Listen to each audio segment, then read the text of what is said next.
નમસ્કાર વિદ્યાર્થી મિત્રો, મારું નામ છે કૃણાલ બોચિયા. સ્વાગત કરું છું બધાનું આપણી યુટ્યુબ ચેનલ પાટિયા ઉપર. 12,000 જેટલી જગ્યા માટે પોલીસ કોન્સ્ટેબલની એક્ઝામ આજે લેવાઈ ગઈ છે. 2 લાખ કરતા વધુ વિદ્યાર્થીઓ એક્ઝામ આપેલી છે. પેપરનું લેવલ ટેલિગ્રામના ન્યૂઝ પ્રમાણે જોયો તો ભાઈ એકદમ અઘરું હતું, યુપીએસસી લેવલનું હતું. પણ આ એકદમ 100% વાસ્તવિક વાત નથી. ખરેખર એવું લેવલ નહોતું. પેપરનું લેવલ જે હોવું જોઈએ એવું જ છે. યસ, બની શકે કે તમને પીએસઆઈ ના લેવલ પ્રમાણે તમે અહીંયા કમ્પેર કરશો તો તમને અઘરું જણાશે. પણ 2025 પ્રમાણે કોન્સ્ટેબલમાં આવું પેપર આવે તેમાં કોઈ મોટી વાત નથી. અને ગણિત રીઝનિંગનો આટલો પોર્શન કર્યા પછી આવું ગણિત રીઝનિંગ પૂછે તેમાં પણ કોઈ મોટી વાત નથી. યસ, પીએસઆઈ ના પેપરમાં જે કર્યું છે ખોટું છે, પણ કોન્સ્ટેબલના પેપરમાં જે થયું છે એને આપણે ખોટું તો ન કહી શકાય. યસ, બની શકે કે આપણે કંઈક ભૂલ કરીને આવ્યા હોઈએ, પણ જેનો આપણે દોષ છે એ બીજા ઉપર તો ના આપી શકીએ. તો જે કોઈ પણ વાસ્તવિક વાતો છે અહીંયા આપણે કરવાના છીએ. મેરિટ આવા પેપરોમાં કેટલું અટકે એના પણ આપણે શું કે વિશે ચર્ચા કરશું લાસ્ટમાં. મને જે અંદાજ આવે છે એ હું તમને કહીશ. 100% એને સાચું નહીં માની લેતા, પણ જનરલી જે વિદ્યાર્થીઓ એક્ઝામ આપીને આવ્યા છે એની સાથે ડિસ્કશન કરીને દરેક વાતો હું તમને કરવાનો છું. અને મેં જે કોઈ પણ લેવલ અહીંયા ફીલ કર્યું છે પ્રીવિયસ યરના પેપરમાં પણ જે ફીલ કર્યું હતું ત્યારે કટ ઓફ કેવા રહેતા હતા અને આ લેવલ પ્રમાણે આપણે કટ ઓફ કેટલું રહેવું જોઈએ એના આધારે હું તમને કટ ઓફ કહેવાનો છું, જે આપણે લાસ્ટમાં કહીશું. પણ એ પહેલા પેપરનું લેવલ ખરેખર કેવું હતું એના વિશે આપણે ચર્ચા કરવાના છીએ. તો ચાલો શરૂ કરીએ આજના સેશનની. મેરિટ કેટલું રહેશે એ પણ હું કહીશ. ફક્ત આટલા માર્ક્સ થાય તો પાસ, એ પણ હું તમને કહીશ કે કેટલા માર્ક્સ હશે તો તમે પાસ થશો.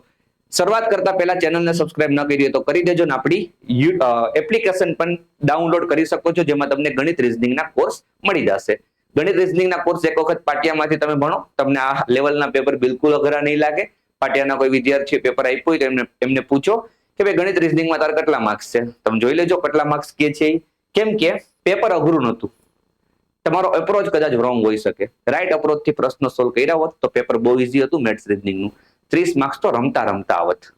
થોડુંક આપણે પેટર્નની વાત કરીએ તો બે પાર્ટમાં એક્ઝામ હતી, પાર્ટ એ અને પાર્ટ બી. હવે આવું કરવાનું કારણ જનરલી એ હોય છે કે જે વિદ્યાર્થીઓ અત્યાર સુધી મેથ્સ સ્કીપ કરીને આવતા હતા એમને હવે ફરજિયાત મેથ્સ કરવું પડે. સ્કીપ અહીંયા કરવાનો ઓપ્શન નથી. કેમ કે મિનિમમ 40% માર્ક્સ લાવો એટલે હવે મેથ્સ તો કરીને જવું પડશે. વિદ્યાર્થીઓ ગભરાય છે કે મેથ્સ નહીં કરીએ તો ક્વોલિફાઈંગ માર્ક્સ જ નહીં આવે. અને ખરેખર કોન્સ્ટેબલમાં ઘણા વિદ્યાર્થીઓના થયું હશે કે ભાઈ બેઝિક મેથ્સ કરીને ગયા હશે, મેથ્સમાં બહુ ધ્યાન નહીં આપ્યું એને 40% માર્ક્સ લાવવામાં પણ ફાફા પડી ગયા હશે. તો ભાઈ મેથ્સ તમારો પીછો નહીં મૂકે. મેરી આત્મા તુજે હંમેશા સતાએગી, મેથ્સનું ફૂલ ફોર્મ તમે સાંભળ્યું હશે તો એ તમને હંમેશા સતાવશે. તમારે કરવું પડશે, આજ નહીં તો કાલે. તમે એનાથી ભાગી શકશો નહીં, કેમ કે 30 માર્ક્સનું છે. વધારે જ પૂછી દીધું જો કે આ વખતે તો થોડુંક પેટર્ન પ્રમાણે નતું પણ એટલું તો ચાલે. મેન તમને આ હેરાન કરી ગયું છે કમ્પ્રિહેન્શન 20 માર્ક્સનું. પણ ચાલો આપણે એને કહીએ કે ભાઈ એમાંથી આપણે 2 માર્ક્સ આવી ગયા ને તોય બહુ છે. હું એમ કહું છું એમાંથી 2 માર્ક્સ લાવી દો તોય બહુ છે. આપણે ઓલ ઓવર 40% માર્ક્સ એટલે કે તમારે છે ને 32 માર્ક્સ લાવવા પડે. તો આમાં 2 માર્ક્સ અને આ 60 માંથી તમારે 30 માર્ક્સ આવી ગયા હોય ને તોય સારું કહેવાય. પાસ થવા માટે એટલું તો તમારે કરવું પડે.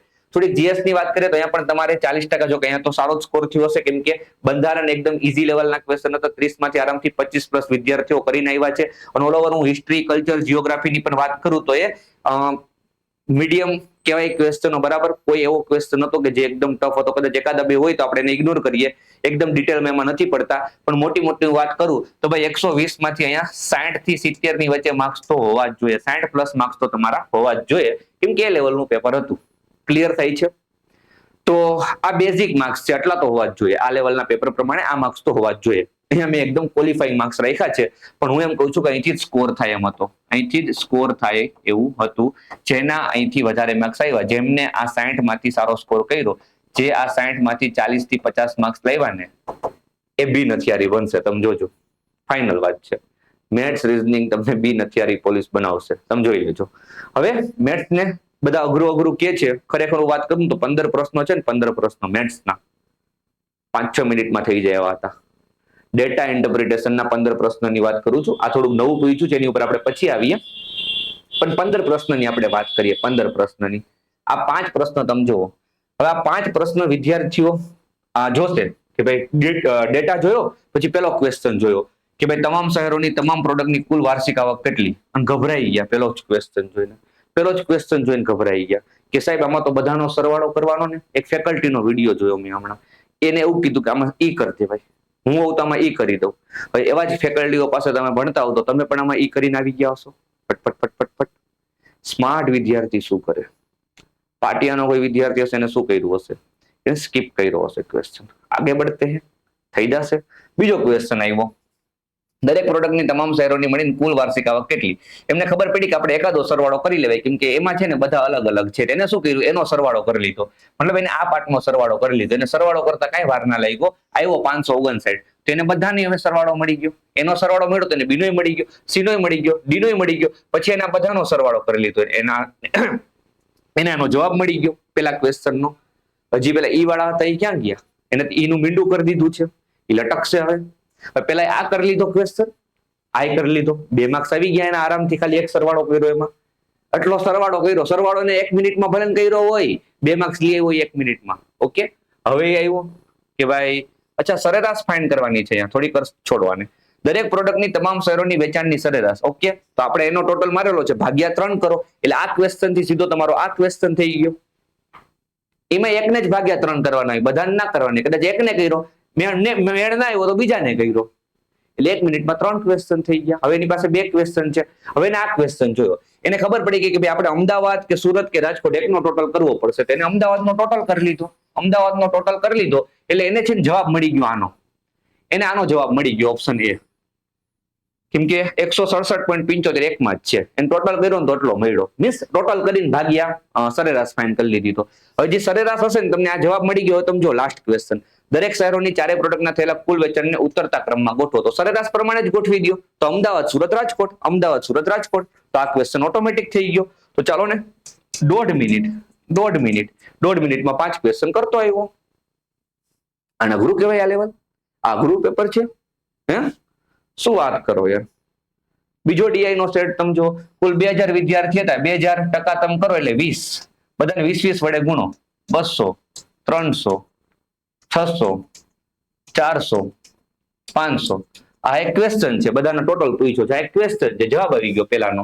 આઈ થિંક ડી જવાબ આવે છે. મેં સોલ્યુશન કરાયેલું છે, જોઈ લેજો. હવે આ તમે જુઓ, આમાં તમને ટકાવારી આપી દીધી, કેટલી મહિલા છે. તો મહિલાઓ મળી ગઈ, જવાબ આવી ગયો. ખાલી આમાંથી જ તમારે જોવાનું. હવે મહિલાઓ કુલમાંથી મહિલાઓ બાદ કરી નાખો તો તમને પુરુષ મળી ગયા. આનો જવાબ આવી ગયો. હવે આ બેનો ગુણોત્તર પૂછ્યો, તો આ બેનો ગુણોત્તર લેતા જાઓ. આનો જવાબ આવી ગયો. અરે તમારે વિજ્ઞાન ને વાણિજ્ય આ બધું તો જોવાનું જ નતું. વિજ્ઞાન વાણિજ્ય જોવાનું જ નતું. વિજ્ઞાન વાણિજ્ય બધામાં છે ને સેમ હતું. કલા જોવાની હતી, કલા. તમે કલાને પકડી લીધી હોત ને, કલાને આ 600 કલાનું ખાલી પકડી લીધું હોત ને તો એ બધા જવાબ આવી જાત. છેલ્લો પણ ક્વેશ્ચન એવો છે, ટકાવારીના બેઝિક ક્વેશ્ચનો કહેવાય આને. 5 માર્ક્સ આવી ગયા. 1.5 મિનિટ પકડી લ્યો આમાં પણ, 2 મિનિટ પકડી લ્યો. હે, ટકા જ કરવાના છે ને, બાદ બાકી સરવાળા ગુણાકાર ભાગાકાર એના સિવાય કઈ આવ્યું આ 10 માર્ક્સમાં? તો એ ના આવડે તમને. લેન્ધી કહેવાય આને. એટલા સરવાળા બાદ બાકી કરવા લેન્ધી કહેવાય? કાંઈ લેન્ધી ના કહેવાય, લેન્ધી છે. 1 2 3 4 5 વસ્તુ આપી ડીઆઈ માં, લેન્ધી છે. પૂછે છે શું? તો સરેરાશ પૂછે છે. સરેરાશ પૂછે છે. આમાં ભૂલ કરી પાછી એ લોકોએ. સરેરાશ તમે કયો કેટલા સરેરાશ કરતા ઓછા છે, આ લેન્ધી કહેવાય. તમે જોવો તો ખરી યાર, તમે જોવો તો ખરી. જૂનનું સાથે સરેરાશ આપી દીધી, જૂનનો પેલો પૂછી લીધો વરસાદ, આ લેન્ધી કહેવાય. આ પ્રશ્નો, આ 3 પ્રશ્નો તો સાવ બેઝિક ક્વેશ્ચન છે. તમે જુઓ ને આ બેમાં પણ કાંઈ નથી કે સૌથી સૂકો ને સૌથી ભીનો કેટલો વધારે છે. તો ભાઈ આ છે ને આ 8, ઈ 0.5 કરતા કેટલું વધારે છે? 7.5. ક્યાંથી 0.5 થી ગુણ્યા 100? આ અઘરું છે. 1500% અઘરું છે. તમે આ જો, આ ક્વેશ્ચન તમે જો, બેઝિક ક્વેશ્ચન છે સાવ. 15 માર્ક્સ આ બેઠા રોકડા હતા. કોઈ આમાં તમને ઈ કરવાનું કેમ તો વાંધો એનામાં છે, તમારામાં નથી. આ 15 માર્ક્સ રોકડા હતા. ક્લિયર થાય છે? અને આ સિવાય હું તમને થોડાક પેલા પ્રશ્નોની વાત કરું કે જેનાથી વિદ્યાર્થીઓને અઘરું પેપર લાગે છે. અઘરું પેપર હતું એ પ્રશ્નોની વાત કરી દઈએ. એ બધા પ્રશ્નોની વાત કરી દઈએ. એમાં ખાલી છે ને કલમ ખટારો એવી રીતના સાઈડમાં લખી લીધો હોત ને, આ કલમ ખટારો તો સ્કૂલમાં બહુ શીખવાડ્યો હશે. આ કલમ ખટારો સાઈડમાં લખી લીધો હોત ને તો આ ક્વેશ્ચન થઈ જાત. કલમ ખટારાથી આ ક્વેશ્ચન થઈ જાત. આમાં મને થોડોક ડાઉટ લાગે છે. આ ક્વેશ્ચન કલમ ખટારાથી થઈ જાત. પછી આ ક્વેશ્ચન કલમ ખટારાથી થઈ જાત. હે, આ બધા કલમ ખટારાથી ક્વેશ્ચન થઈ ગયા. એટલી ખબર હોવી જોઈએ કે એબીસીડી નું જેમ આપણે યુઝ કરીએ છીએ તો ગુજરાતી છે તો કલમ ખટારાનો યુઝ કરો. આવી રીતના 1 2 3 4 5 6 7 8 9 10 11 12 13 14. એક વખત જ કલમ ખટારો લખવાનો, તો એક કલમ ખટારો લખો 4 માર્ક્સ આવી જાત. સમજ પડે છે? તૈયાર રહેવાનું હોય બધા માટે ને, બધા માટે તૈયાર રહેવાનું હોય. આવો એક ક્વેશ્ચન ભૂતકાળમાં પૂછાઈ ગયો છે ગુજરાતમાં કલમ ખટારા ઉપરથી કોડિંગ ડીકોડિંગ નો. એટલે એ કઈ નવી વાત નથી, પહેલી વાર નતું આવ્યું જીવનમાં, હે ને. ચાલો અને જીએસ પણ મેં કીધું તેમ 60 માર્ક્સ તો આવે એવું હતું. ઓલ ઓવર મેરિટ ની વાત કરીએ તો યાર હું તો એમ કહું છું કે આપણે છે ને ઓપન ની વાત કરીએ, ઓપનની મેલ અને ફિમેલની. મારા મત પ્રમાણે તો બધા વિદ્યાર્થીઓને પેપર અઘરું લાગ્યું છે, તો હવે આપણે કઈ કહેવાય તો નહીં, એટલે કટ ઓફ તો ડાઉન જ રહેવાનો છે થોડો. પણ હું એવું કહું છું કે ભાઈ ઓપન કેટેગરીમાં તમે છો મેલ કેન્ડિડેટ અને તમારા 100 જેટલા માર્ક્સ થાય છે ને તો તમે બહુ સેફ છો, અને ફિમેલ છો તો તમારા 90 જેટલા માર્ક્સ થાય છે ને તો તમે બહુ સેફ છો. ઘણા વિદ્યાર્થી મને પૂછે કે સાહેબ ઈડબ્લ્યુએસ નું શું, સાહેબ એસસીબીસી નું શું, સાહેબ એસસી નું શું, સાહેબ એસટી નું શું. તો આ બધાથી તમે થોડાક નીચે આવી જાઓ, આ બધાથી તમે થોડાક નીચે આવી જાઓ. અહીંયા 95 કરી દો, અહીંયા 85 કરી દો, 80 કરી દો, મતલબ બધાથી થોડાક નીચે આવી જાઓ, અને અહીંયા પણ તમે થોડાક નીચે આવી જાઓ, બરાબર. પણ જો તમારા 100 પ્લસ માર્ક્સ છે ગમે તે કેટેગરી હોય તો તમે પોલીસ તો બનશો જ છેલ્લે, હે ને.